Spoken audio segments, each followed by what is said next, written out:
Bom dia para você que nos acompanha no Conectamente toda segunda-feira, 8h30 da manhã. Estamos aqui para falar de empreendedorismo, vontade de empreender, vocação empreendedora, curiosidade sobre o que é empreender. E o tema de hoje, além de empreender, é doce. Mas eu não vou falar nada a respeito, porque quem aborda o tema é ele, Fernando Cardoso, o nosso vice-presidente da CDL-BH e titular desse programa. Diga lá, Fernandão. Bom dia, Paulo Leite. Bom dia aos ouvintes da Rádio CDL. Ô Paulo, o tema de hoje é especial mesmo, viu? Que a gente tem aquele famoso almoço de sábado lá na casa dos meus pais e sempre a sobremesa é relacionada ao nosso tema de hoje. Então já apresenta logo o nosso convidado aí, Paulo. É o Breno Carvalho, que é gerente de marketing da Santa Helena, indústria de alimentos.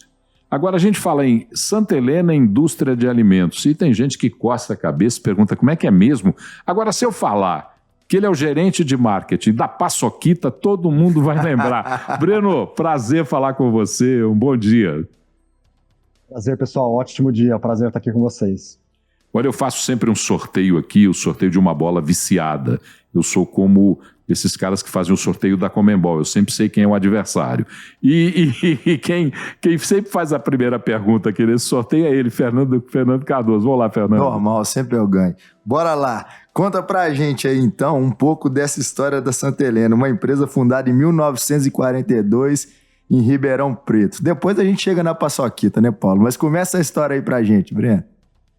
Perfeito, pessoal. Obrigado pela oportunidade aqui. São 82 anos de história, né? Já estamos na terceira geração da família. A empresa foi fundada pelo senhor José Marques Telles, né?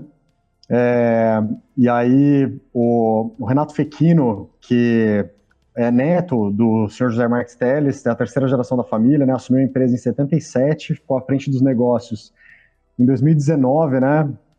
É uma pessoa, um grande entendedor de amendoim, um grande entendedor de qualidade dos produtos, consegue se aprofundar em todos os detalhes.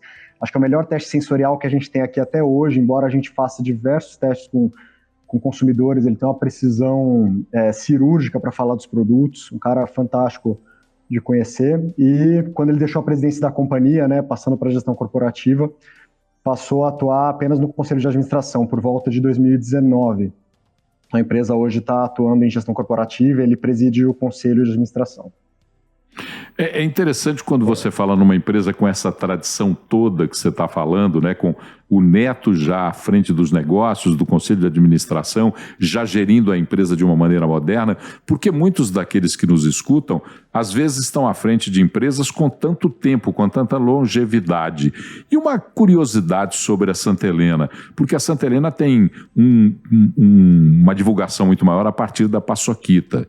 E a Paçoquita é um produto que os mais seniors que são mais próximos a ele. Como é que se faz para convencer a nova geração a consumir Paçoquita? Joia, até a gente fala bastante das personas de branding aqui dentro, né? E a Paçoquita é a filha que acabou se tornando maior que a mãe, né? Paçoquita conquistou diversas gerações, né? Então, dos 82 anos de Santa Helena, a Paçoquita tem metade disso, né? Praticamente, tem 42 anos. É um produto que veio bastante depois na história, mas ele veio com uma assertividade tão grande de respeitar o paladar do brasileiro, num sabor tão tradicional e uma mistura simples, né? Que é basicamente amendoim torrado, açúcar e sal na medida certa, fazendo a assinatura de sabor do produto. Devem ter mais de 80 marcas concorrentes aí no mercado, mas por que só Paçoquita é Paçoquita, né? Porque, de fato, se manteve fiel a uma assinatura de sabor, a um padrão de qualidade através dos anos, né? Sem flexibilizar nada disso em função de inflação, de intempéries do mercado, né? Então, eu estou no marketing hoje, mas muito do que eu falo é que o que trouxe a Paçoquita no patamar atual não foi nenhuma comunicação, não foi nada, nenhum investimento em marketing, trade, foi na verdade um boca a boca de um produto de altíssima qualidade, né? Contudo, as novas gerações, as segmentações de público vêm aumentando cada vez mais, né? A gente vem, acho que o pesadelo da geração X foram os millennials, né? Quanta coisa nova para entender, uma linguagem completamente diferente, outros interesses, outra maneira de ver o mundo. E eu que faço parte dessa geração Y/millennials, agora tenho que lidar com a chegada da geração Z no mercado, né? E as marcas estão tendo que atualizar a sua linguagem para entender como se comunicar com elas, né? Agora, um valor muito básico de paçoquita é a alegria, né? A diversão, é aquele kick de energia positiva que você sente quando você consome uma paçoquita, aquela memória afetiva gostosa.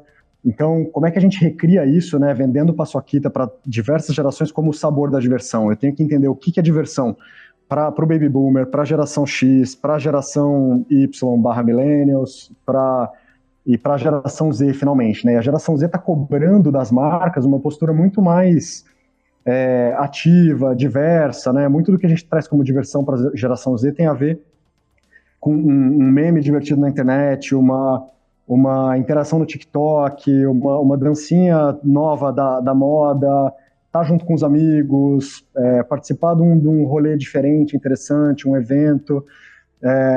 E aí a gente trouxe recentemente uma assinatura para a marca que se chama Mistura que Dá Bom. Esse dá bom é sick, né? Tá propositalmente errado para tentar se misturar com a maneira como os jovens de fato se comunicam uns com os outros, né? E trazendo um pouco do ponto de que a paçoquita pode ser misturada com diversas ocasiões do dia a dia, né? Ela não precisa estar presa numa festa junina, né? Se é algo que eu amo, por que eu não posso consumir o ano inteiro? Então a gente fala um pouco da mistura com sorvete, com açaí e outras menos óbvias aí que fazem com que o produto esteja de forma mais genuína na vida das pessoas, sem precisar de uma ocasião. Ô Breno, você falou da questão da qualidade, né? E vocês têm um domínio no mercado muito forte, né? Eu vi o share, seus mais de 25% do mercado tá concentrado no produto de vocês. Uma coisa que é interessante, a gente que é mineiro aí, você falou até do bom. Antes da nossa conversa aqui, de iniciar a entrevista, a gente estava falando, não, mas a paçoquita é mineira. Aí depois que a gente viu o release... Era de Ribeirão Preto. Aí a gente viu que era do interior de São Paulo. Que tem uma cara de mineira, tem. Mas eu queria saber... Isso é gostosa, né? Tudo que vocês fazem é maravilhoso. Né? Mas eu queria saber, cara, se vocês têm diferentes... Dentro desse percentual de 25%, tem diferença nas regiões pelo Brasil? Por exemplo, aqui em Minas vocês têm um apelo muito forte. Aqui eu sei, eu tenho certeza, né, Paulo? Pelo meu pai, então, você falou da geração, meu pai todo sábado paçoquita e mais alguma coisa. Mas como que é disseminado esse share pelo Brasil? Tem diferença ou vocês têm um padrão por mercado? Sem dúvida. Não, tem um trabalho muito bem feito em Minas Gerais, né? A gente tem representantes excelentes aí. Queria até mandar um abraço para o Robson, Edinaldo, a Marivane, a Dai, pessoal que faz um trabalho fantástico aí, que garante que a gente esteja disponível, conquistando esse paladar, não necessariamente com propaganda em todos os lugares, né, com comunicação, mas com o produto fazendo seu papel e o boca a boca. Mas só para te dar uma referência, no quintal de casa aqui, eu tenho, vamos falar São Paulo, interior de São Paulo, eu tenho 30% de share. Lá no Rio de Janeiro, onde a gente está em ocasiões mais frequentes, com uma distribuição muito bacana, a gente chega a passar de 70% de share valor. Então tem sim variações grandes aí ao longo do país, né? E muito reflexo de onde a nossa malha de distribuição alcança, né? Normalmente quando a gente entra no mercado, a gente costuma ganhar share com uma velocidade até significativa, né? Tem lugares mais fáceis, mais difíceis, mas sem dúvida é uma marca que cai rápido no gosto do brasileiro, né? Breno, a gente tem o olhar para uma empresa que é uma empresa de muito tempo e a gente fica imaginando como ela se modernizou nas maneiras de conversar com seu público. Como é que é o entendimento de vocês para redes sociais, mídias sociais? Como é que a Paçoquita vê essa penetração com esse público? A mídia social é um lugar fantástico, né? Da onde as marcas elas deixam de estar somente no palco para entrar numa arena junto com os consumidores, né? E muitas vezes cocriar, criar conversas, né? A gente tem falado muito sobre algumas marcas que estão fazendo ativações polêmicas, vamos dizer assim, mas que de alguma forma elas estão dando assunto para o consumidor, né? E de alguma forma é isso que marca a vida das pessoas, né? Quando a gente está saindo para almoçar e falando de uma marca, ela cumpriu o papel dela de ser um assunto interessante, de trazer um momento de alívio, muitas vezes alívio cômico para a conversa do dia a dia, muitas vezes de sentido, de propósito, né? Então, a Paçoquita sendo uma marca que é tida como orgulho de muitos brasileiros, né? Coisa que a gente coloca na mala para mostrar para o amigo gringo quando vai para fora, né? Para falar um pouco sobre a qualidade do nosso próprio país, como alguns outros itens. Isso coloca a gente numa posição muito privilegiada de criar a conversa, de falar sobre a identidade do brasileiro, de fazer uma ode a ser brasileiro, né? Porque quanta coisa lamentável tem no país, né? Se a gente liga o noticiário, dá vontade de sentar e chorar, né? Mas, pô, também tem muita coisa boa, só que será que elas estão o suficiente aí diante dos nossos olhos, para que a gente valorize, para que a gente saiba beber dessa fonte para entender todo o poder de ser brasileiro, sabe? Toda a beleza de ser brasileiro, e num país também tão polarizado, com pouquíssimas unanimidades, né? É importante a gente achar um ponto de conforto e de encontro entre as pessoas, né? Onde os extremos se encontram e ali todo mundo concorda, né? Aquele degrau de cima onde todo mundo quer resolver o mesmo problema, né? Então, nosso papel como marca querida no coração do brasileiro é tentar puxar esse tipo de conversa nas redes sociais, e tem sido muito proveitoso ao longo dos tempos, né? A gente teve alguns estouros nos últimos tempos, né? Acho que o mais recente foi o da Bruna Marquezine, fazendo uma estreia em Hollywood e falando do seu doce brasileiro preferido, né? A Paçoquita estava em primeiro lugar ali. A Chloe também, aquele meme antigo da garotinha com uma carinha esquisita quando veio para o Brasil, veio a convite da Google, né? Mas bombou quando experimentou Paçoquita e falou de um jeito todo bonitinho Paçoquita, adorou, e que entendia que era como se fosse um pó de peanut butter que eles estão acostumados a comer desde bem crianças, né? Então a gente adora ser esse assunto, principalmente aí de falar o que o Brasil tem de bom para mostrar para os gringos. Ô Breno, a Paçoquita já vamos falar assim, como uma Coca-Cola, ela já é uma marca consolidada, é um produto de desejo, né? Igual você falou, às vezes ela supera até o nome da empresa. E nos últimos tempos vocês diversificaram esse mix de produto, ou acoplaram novas formas, né? Tem a Paçoquita zero açúcar, a bala mastigável, a com whey protein, com aveia. Cara, como que vocês trabalham essa busca por novos produtos? Isso tem a ver, você falou anteriormente, da parte das novas gerações. Como que esse trabalho é pensado?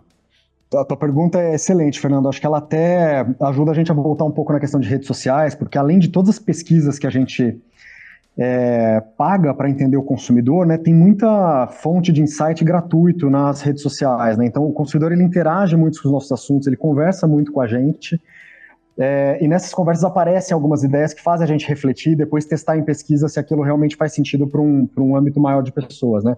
E muito do que apareceu nos últimos tempos era de que Paçoquita era uma marca tão bem resolvida na sua própria categoria que ela poderia extrapolar a categoria, emprestando a assinatura de sabor para outras coisas, né? Tanto que estão aí os collabs que a gente tem feito, né? A gente virou sabor de donut, sabor de barra de proteína.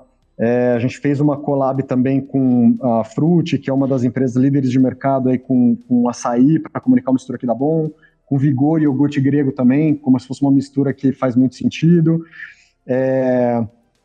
A gente tem um picolé já de alguns anos, um picolé de Paçoquita, tem o de Paçoquita, o Paçoquita com chocolate, e o de massa com a Ice by Nice, que é uma empresa que pega Minas Gerais e interior de São Paulo.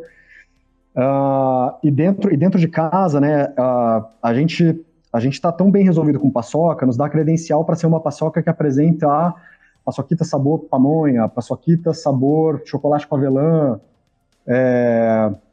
Paçoquita cremosa, né, que é um spread para colocar, né, em pães, muito misturado com sorvetes também. Tem muita gente que come de colherada, de monte. Então são essas possibilidades que hoje a gente consegue explorar com uma marca que é super versátil, né? E que também, quando a gente patrocina eventos como Track and Field, Ironman, muita gente vem trazer elogios aí sobre o respeito da marca em estar disponível em versões zero açúcar, versões agregando fibra, agregando whey protein, né? Que é a Paçoquita Whey, que foi lançada há 2 anos atrás, está fazendo um baita sucesso aí com 7 gramas de proteína. Então todos os feedbacks depois que a gente lança também são muito motivadores para que a gente continue oxigenando a linha de produtos e lançamentos, né? A gente não vê hoje que talvez os competidores estejam no mesmo patamar de poder oferecer essa gama toda de sabores e de ofertas diferentes. Breno, a gente está falando muito em Paçoquita, mas é uma empresa que tem uma tradição na produção de alimentos, de balas, doces, uma empresa que tem essa tradição. Quais são os outros produtos e como trabalhar numa empresa com outros produtos, com uma marca tão forte, com um carro-chefe tão dominador? Como é que é isso? Perfeito. De uns anos para cá, tem várias indústrias, né, que se chamam Santa Helena, algumas empresas prestadoras de serviço, né? Então, a Santa Helena precisou rever o posicionamento dela, a logo e o slogan, né? Então, hoje, se vocês pegarem a logo da Santa Helena, vocês vão ver que tem um formato de amendoim. E abaixo, a gente se propõe a ser a melhor no que faz, né? Nessa matéria-prima, no amendoim, que é uma matéria-prima do futuro, né? O que eu brinco muito aqui em treinamentos para a equipe de vendas se você chega numa gôndola de snacks, por exemplo, né, de frente para o amendoim, à sua direita você tem as oleaginosas 3 vezes mais caras, né, oferecendo uma propriedade nutricional muito semelhante, e à esquerda você vê estrusados, fritos, enfim, salgadinhos do dia a dia que a gente está mais acostumado, né? Então o amendoim nessa seara, nessa arena, ele se faz a opção mais democrática e mais saudável ao mesmo tempo. Ele tem a melhor combinação entre esses dois universos. Então, é uma matéria-prima que, no repertório popular, já é conhecida como um alimento saudável. Muita gente não sabe descrever o que ela exatamente tem de saudável, mas quando você pressiona um pouquinho mais, a pessoa sabe que tem gorduras boas, proteínas, fibras alimentares, funções que exercem funções básicas aí na nossa alimentação. Então, quando a gente se propõe a ser a melhor do amendoim, a gente tem que ter grandes marcas e propostas de snacks. Eu tenho que ter pasta de amendoim, eu tenho que ter outras apresentações. Inclusive, a gente chegou a lançar uma farofa de amendoim para que pudesse entrar nas refeições das pessoas, né? Hora do almoço, hora da janta. Só para vocês terem uma ideia, o brasileiro tem um consumo médio de 1 quilo por pessoa por ano de amendoim. A média mundial é de 6,3 aproximadamente. Países como a China passam de 12, e tudo isso por quê? Né? Porque o amendoim está mais presente no repertório alimentar dessas culturas. Então tem um longo caminho ainda para ser percorrido com o amendoim. Acho que Paçoquita pode ser uma marca que ainda vai emprestar muito valor para Santa Helena, né? Mendorato, acho que é a segunda marca onde a gente tem melhores rankings aí em pesquisa, né, sobre conhecimento de marca. Croquíssimo vem crescendo muito também, que é uma marca de amendoim de casquinha saborizada, né? O mineiro deve conhecer como amendoim do boteco, né? Que tem as cores verde, cebola e salsa, pimenta vermelha. Fazem bastante sucesso aí em termos de sortimento, vendem muito bem no varejo. Mas sim, é desafiador, sem dúvida. Acho que sempre tem uma marca que acaba sendo a marca líder, né, dentro do portfólio das empresas, e ela, sem dúvidas, empresta muito valor para a marca-mãe para que outras possam trilhar seu mesmo caminho de sucesso. Ô Breno, a marca da Paçoquita é muito legal, cara, e uma coisa que eu tive pensando durante a entrevista aqui, dentro dos projetos futuros de vocês, tem alguma coisa ligada a um varejo Paçoquita? Porque hoje, posso estar enganado, mas vocês estão concentrados no mercado B2B, né? Tem alguma ideia? Eu fiquei imaginando aqui, Paulo, tipo a Havaiana. Lojas da Paçoquita. Isso, porque combina com açaí, combina com café. Seria uma experiência, que é o que tem se falado hoje no PDV, muito legal.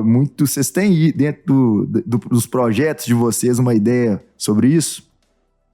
Perfeito. A gente teve várias experiências spot onde esse tipo de coisa deu muito certo, né?